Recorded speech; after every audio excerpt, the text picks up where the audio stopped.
A trademark is one of your most important business assets, and the selection of your mark needs to be done with care. At the outset of a trademark application, your trademark agent or lawyer can and should explain to you the strengths and weaknesses of your proposed mark.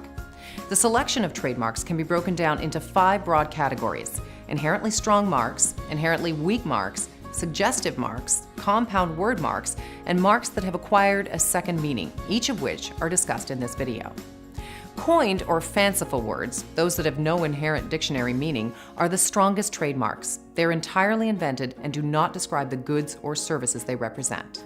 Lululemon, IMAX, and Kudo are examples of coined or fanciful trademarks. These marks convey no other information other than a specific brand. Marks that use dictionary words that do not describe the goods or services in association with which they're used are also inherently strong marks. BlackBerry, Indigo, and Winners are examples of inherently strong marks because the use of dictionary words is arbitrary. Inherently weak marks are those that use dictionary words that describe the underlying goods or services. Coffee time, used for a coffee shop, is an inherently weak mark. Inherently weak marks are usually not entitled to trademark protection unless it can be demonstrated that it has acquired a secondary meaning over time. Suggestive marks are not as obviously or clearly descriptive and require some imagination to associate the mark with the underlying goods or services. Future Shop for technology products is an example of a suggestive mark. Although these suggestive marks are somewhat weak, unlike inherently weak marks, they can still be registered with the Trademarks Office. Compound word marks are marks that contain 2 or more distinct words or syllables that are made into one word.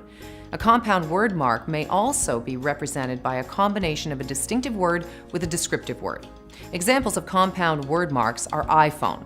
I is the distinctive syllable and phone is the descriptive word.